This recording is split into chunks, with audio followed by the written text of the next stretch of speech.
When I start thinking about the CEO's role relative to innovation, I start with a very simple question. How are you spending your time? And that question has a very kind of specific underlying logic to it.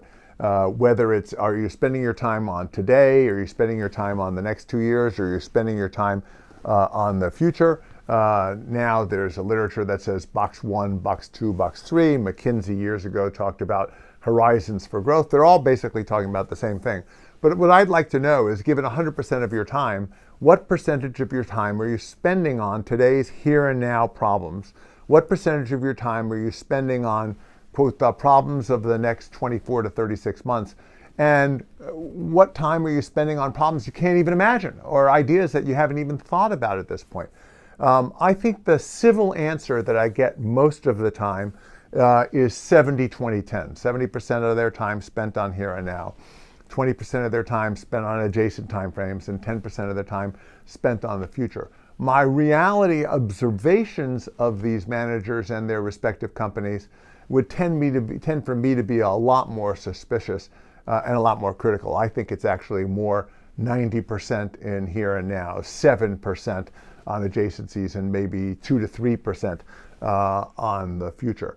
And it's the way in which the CEO spends his or her time that sets the tone and the stage for everything else that goes on inside the organization.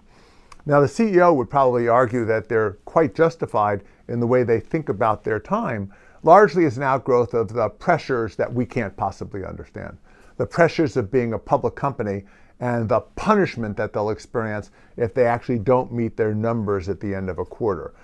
So you'll find a collection of chief innovation officers that are generally hired by CEOs of firms like this, and they're generally given unclear direction, a budget which is too small to get anything done, and an unrealistic set of expectations that somehow at the technique level they're going to generate a huge breakthrough, with little or no attention to the role of innovation in managing the day-to-day of the enterprise today in box 1, and all of the mechanisms that need to be put in place to be able to stimulate that activity inside the organization.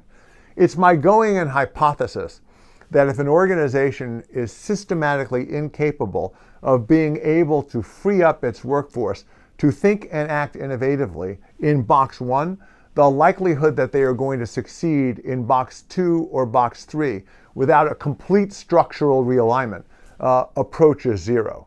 So my advice is that this is essentially a managing your boss problem. You need to understand the nature of the issues that are confronting your boss and how he or she is thinking about the situation they're facing. If there's an undue amount of pressure for here and now returns, the notion that you're going to get lots of attention playing in box 3 is just a fool's errand. If you want to help your boss and you want to get the license and the authority to move into box 2 and box 3, for God's sake, help him or her in box 1. And helping him or her in box 1 simply is a mechanism of being able to engage the existing workforce, to have voice and a fundamental belief that they can begin to involve themselves in improving the day-to-day work that they're doing. And there are a whole portfolio of analytic techniques to do that, but most importantly, it is a process of being able to give people voice and space to articulate how they might do it better, and then to celebrate the victories they generate. It's not very sexy work. It's not the work that generates headlines in the newspaper, but it is the foundational work to set the stage in a culture that will allow you to actually play in the successive timeframes going forward.